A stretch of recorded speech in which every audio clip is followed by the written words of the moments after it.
Assalamualaikum warahmatullahi wabarakatuh. Subhanallah wa bihamdihi subhanallahil azim adada khalqihi wa ridha nafsihi wa zinata arsyihi wa midada kalimati.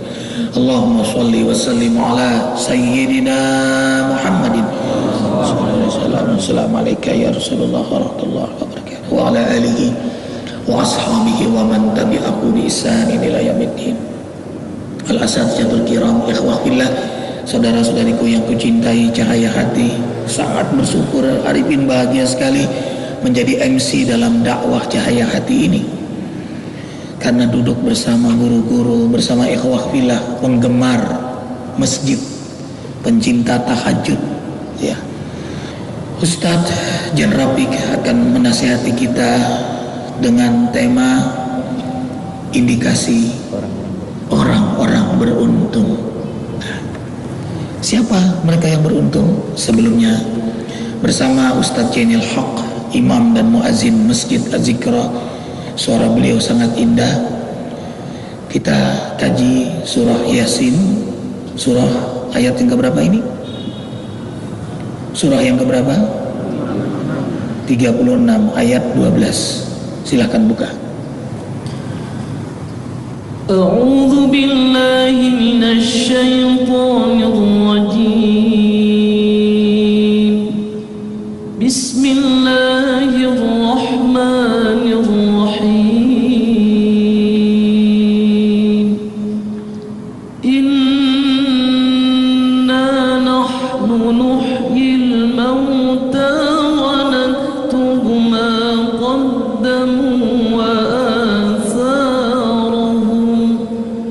وكل شيء أحصيناه في إمام مبين صدق الله العظيم. Kamilah yang menghidupkan yang mati, Kamilah yang mencatat setiap perbuatan yang telah dilakukan oleh manusia dan pengaruh baik atau buruk dari perbuatan itu sepeninggalnya. Semuanya itu kami catat dengan teliti pada buku catatan amal yang mudah dibaca oleh pelakunya kelak di akhirat. Maha benar Allah dengan segala firman-Nya. Allahu Akbar walillahil hamd. Nasihati kami Ustadz Jan Rafiq. Bismillahirrahmanirrahim. Assalamualaikum warahmatullahi wabarakatuh. Waalaikumsalam warahmatullahi wabarakatuh. Alhamdulillahi rabbil alamin, wassalatu wassalamu ala rasulil amin, sayyidina wa maulana Muhammadin sallallahu alaihi wasallam wa sahbihi ajma'in, amma ba'du. Fadilatul muhtaramin, segenap hadirin hadirat rahimakumullah, terkhusus teristimewa keluarga kaum muslimin mukminin yang dirahmati Allah Subhanahu wa taala. Hari ini, subuh ini kita berkumpul dalam rangka ingin meraih ridhonya Allah Subhanahu wa taala. Hati-hati, umur kita terbatas. Ketika Rasulullah ditanya mengenai umur kita, beliau jawab dengan satu jawaban yang sangat luar biasa akuratnya, persis sama dengan penelitian orang-orang modern. Beliau menjawab baina sittin wa sab'in, usia umatku rata-rata sekitar 60-70. Hati-hati, kalau boleh saya ibaratkan usia manusia, perjalanan manusia mirip seperti kereta api. Kereta api dari kota jurusan ke Bogor, nggak langsung dari kota loncat sampai ke Bogor, tapi ada stasiun-stasiunnya. Dari kota itu kereta jalan, stasiun pertama stasiun Jayakarta, Mangga Besar, Sawah Besar, Juanda, Gambir, Gondang Dia, Cikini, Manggarai. Ya kan urut-urutannya begitu. Apa Manggarai selesai? Belum. Tugasnya belum selesai, itu hidup kereta. Manggarai lanjut Tebet, Cawang, Duren Kalibata, Pasar Minggu Baru, Pasar Minggu. Kira-kira begitu. Pelanggan. Dari Pasar Minggu lanjut Tanjung Barat, Lenteng Agung, UP, UI, Pondok Cina, Depok Baru, Depok Lama, Citayam, Bojonggede, Cilebut, Bogor. Selesai. Persoalannya bayi masih ada di kota kalau kereta, remaja udah nyampe ke Jayakarta. Saya sama Murabi kita Sarifin Anggarai lewat dikit kali. Hati-hati yang udah nyampe Cilebut, satu lagi Bogor. Saudara mohon maaf, kiai naik dari kota nyampenya ke Bogor. Maling naik dari kota nyampenya ke Bogor. Yang serius nyampe ke Bogor, yang main-main nyampe ke Bogor kalau sudah masuk kereta. Hati-hati, orang yang duduk nyampenya ke Bogor, yang diri nyampe ke Bogor, yang ngantuk nyampe ke Bogor, yang melek nyampe ke Bogor.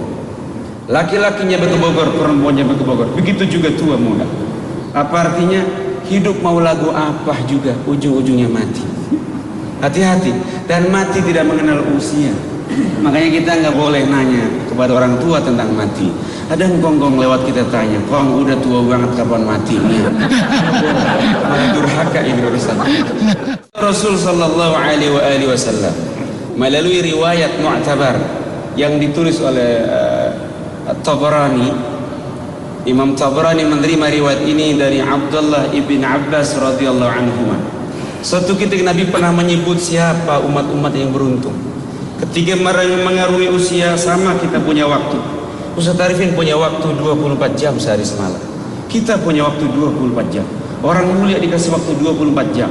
Orang-orang yang hina pun dikasih 24 jam sama. Yang hafal Quran 24 jam punya waktu. Kita yang kulhu aja keder juga 24 jam. Allahu Akbar.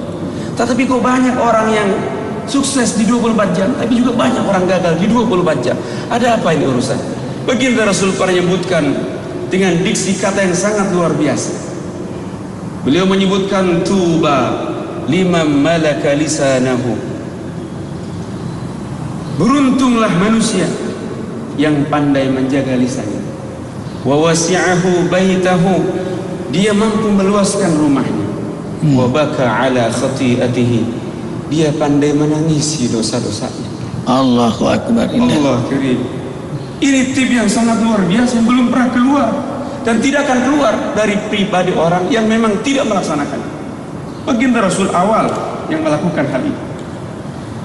Man malaka lisanahu, jaga lisannya.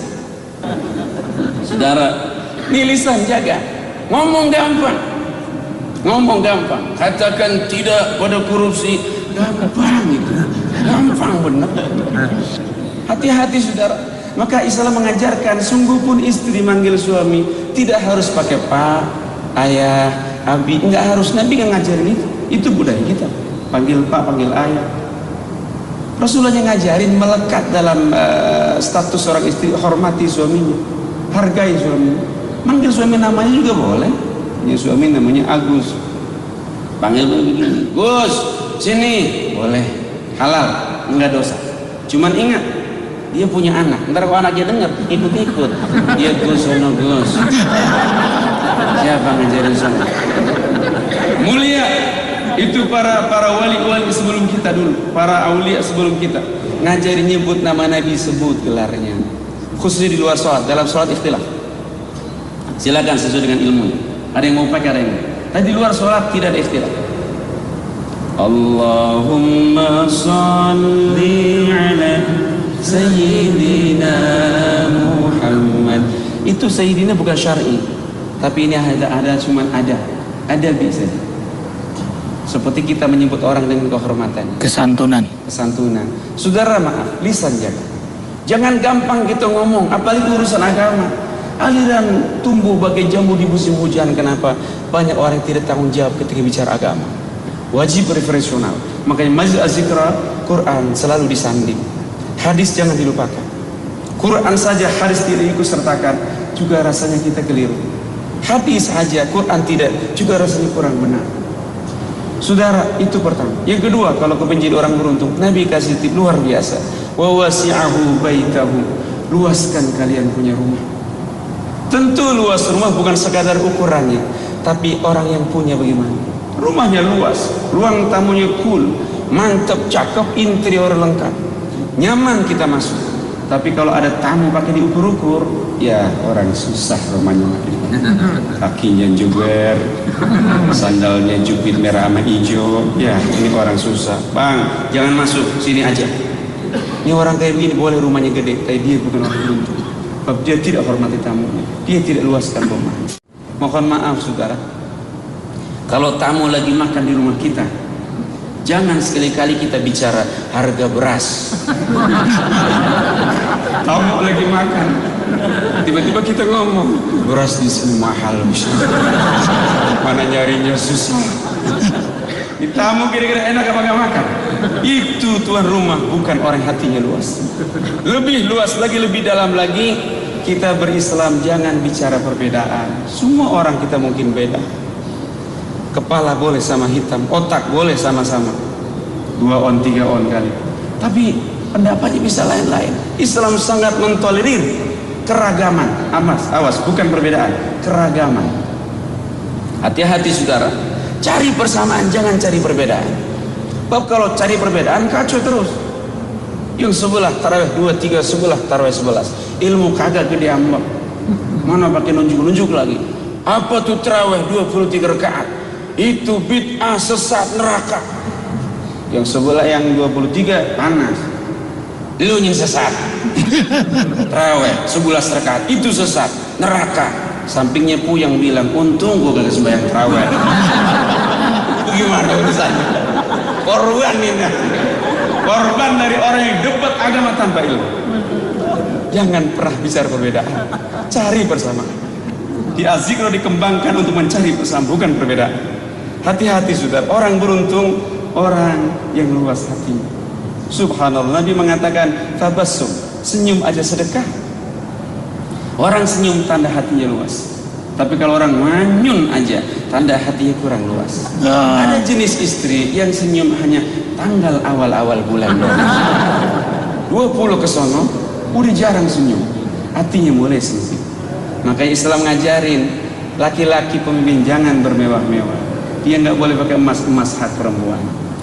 Tapi hati saudara, bab sekarang ini ya orang luas hati makin dibutuhkan. Negara ini gampang banget kesenggol sedikit tawuran, ya kesinggung sedikit main bakar-bakaran. Ini bukan saja bagi rakyat grassroots, orang-orang awam, sampai ke atas pun demikian. Tapi giliran akidah dia acak-acak orang.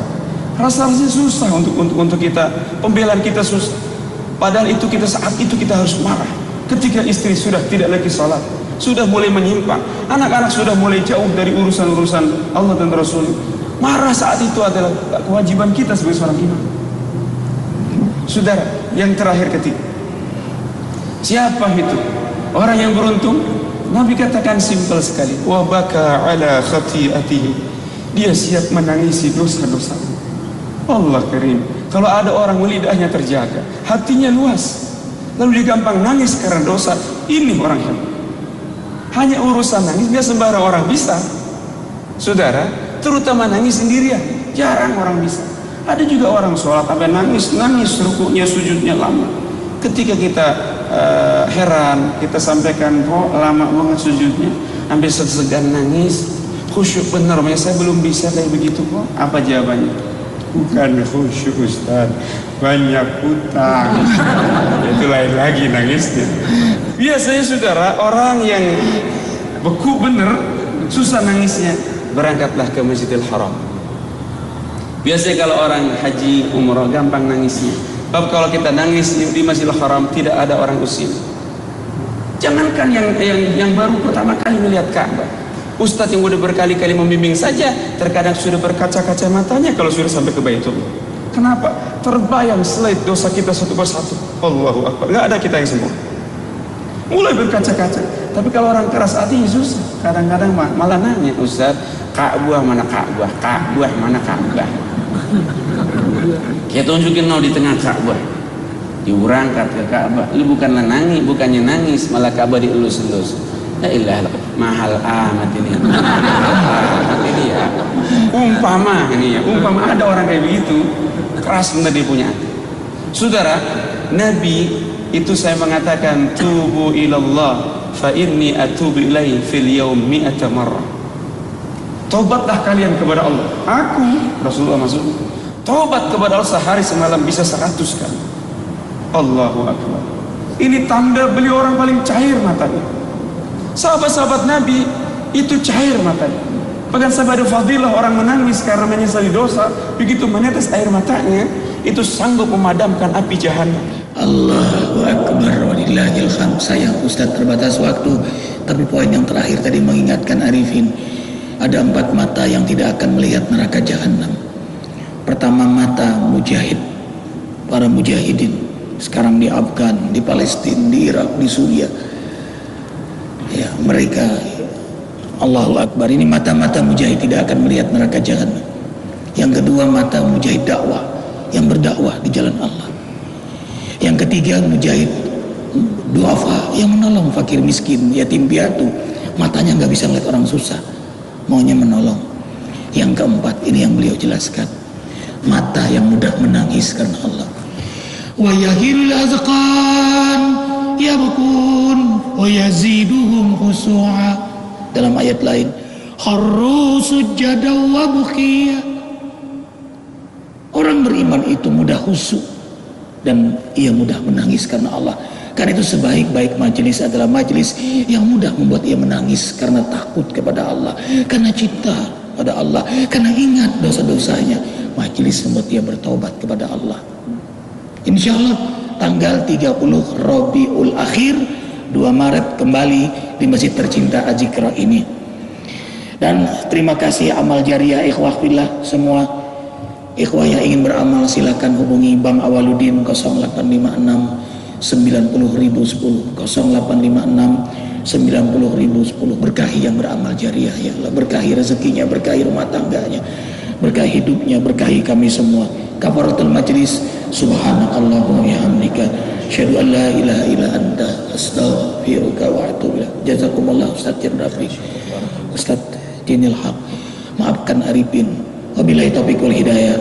Wassalamualaikum warahmatullahi wabarakatuh. Waalaikumsalam warahmatullahi wabarakatuh. Allahumma shalli wa sallim ala sayyidina wa maulana Muhammadin adada ma fi ilmillahi daimatan bidawat